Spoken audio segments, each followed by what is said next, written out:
Hello everyone! So ngayong araw po ay nagpunta kami sa bukid para magliwaliw. At dahil nga weekend, ito yung ginagawa namin na magpunta kami sa mga bukid o kaya naman sa iba't ibang lugar. So napakasaya na kahit dito malang sa aming lugar ay merong ganitong kagandang view. At dahil minsan nga lang tayo gumawa ng mga bagay na hindi pa natin natutuklasan ay eto na yun guys. At meron nga pala akong kasamang churarot. Amazing! At dahil ngayong araw pala mga ka-friend ay meron kaming lulutuin na pagkain. At kung tawagin ito ay dangdang Q. So guys, ito na nga yung kaibigan ko, nagpapalingas na siya. At dumito na nga kami malapit sa puno. Sunod ay nag-imbak na nga kami ng mga bato para sa paglulutuan namin ng saging. At nagdala na rin kami ng uling para mas mabilis umapoy at hindi masunog yung niluluto namin. At habang nag-aantay kami na lumaki yung apoy, ay sinayawan muna nitong kasama kong churaro para hindi na matuloy yung ulan. Pero ganito yung nangyari.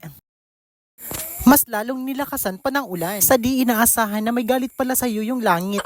At dahil nga wala rin namang forever sa panahon, uulanin ka ng blessings at aarawan ka ng pagpapala. Kaya naman, kinakailangan talaga natin magtiis sa mga bagay na dumarating sa atin. Tuluyan lang natin tanggapin ang mga bagay na makakapagpasaya sa atin. So mga ka-friendly, shoutout nga pala sa nagbigay ng saging na saba na to. Isa siyang dahilan kung bakit kami natuloy sa aming pagluluto ng ganitong klaseng recipe. Kaya naman shoutout kay Ate Mary Ann. Kunwari ay binigay lang yan, pero binayaran talaga namin actually. Pagkatapos ay tigisa-isa ko na nga itong binalatan. Dahil sabik na akong makakain ulit ng dangdang Q. But wait, may paparating na namang ulan. Parang nanganganib itong pinalingasan namin. Hay nako, wag naman sana. Dahil mukhang papalapit na yung ulan. So, kailangan nating pigilan yan.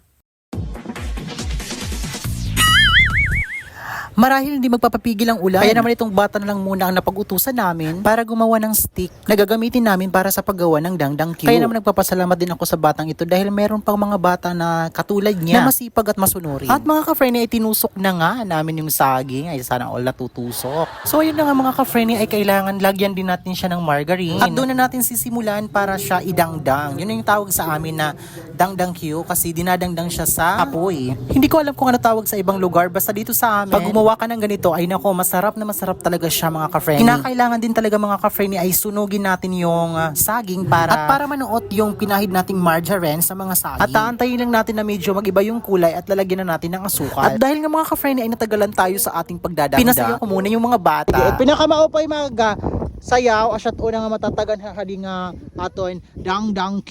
Sige, wait, dapat may dakwan ha, facial expression. So ganito na sige. May facial expression nga nasayaw. Sige. 1 2 3 go. Tut tut tut tut tut tut tut tut tut tut tut tut tut tut tut tut tut. Tew tew tew. Tiw tiw tiw tiw tiw tiw tiw tiw tiw tiw tiw. Yok yok yok yok yok yok yok yok yok yok yok yok yok. Okay, sige, may napili na ako. Ade Hector, yay.